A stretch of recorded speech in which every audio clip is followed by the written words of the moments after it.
He was sleeping with the choir. Oh, he was sleeping with the choir. He was pinned down in the choir. Yeah, that's what was happening. Don't play games with me. First love conversations. And he was supposed to be running the church in London, but then he didn't because he got moved to where? Ghana, because he was doing up fornication with all of the choir. Don't think we don't know.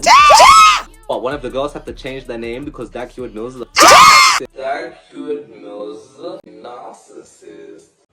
Receipts. Someone asking for receipts. It sounds like you bitches are asking for receipts. When you go to First Love, in fact, go to First Love. Find out for yourself. You have to do a school called New Believer. It's 5 weeks. Once a week you go in. Yeah, at school. They make you go to...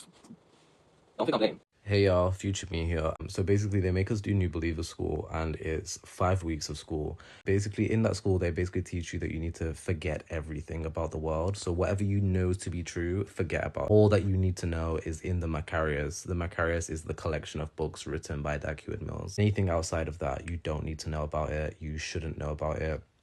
Whether it's your family, whether it's your friends outside of church, have nothing to do with that. Disconnect yourself from the world.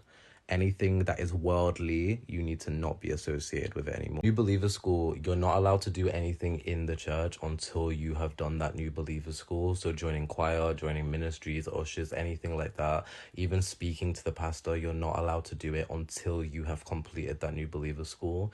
And in the New Believer School, it's basically a compilation. It's a small book about this thick. And in the book, you're reading it like, so 1 week you'll read chapter 1, 1 week you read chapter 2, and you do it in the church with a shepherd, which is like a teacher, so that they can make sure that you've read that book. And in the book, it basically talks about, like I said, denying yourself of the world, forgetting everything that you already know, fully giving yourself to the church and knowing what it means to be loyal or disloyal.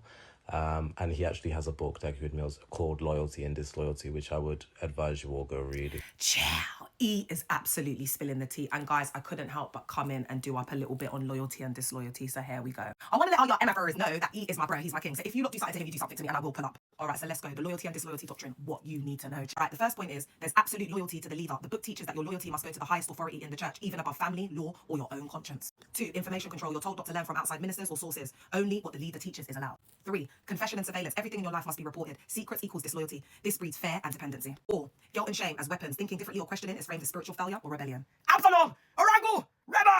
Bounded choice. The system narrows your opinions, so leaving, seeking help, or thinking independently feels impossible. Bottom line. This doctrine is not about faith, it's about control. It brainwashes people, isolates them from the outside truth, and weaponizes guilt to keep them obedient. True spirituality never demands silence or absolute obedience to one human. So sorry, Dad! So bro, yal them, if you've been taught this, you are not disloyal. You are reclaiming your freedom. Freeze on the way is cooking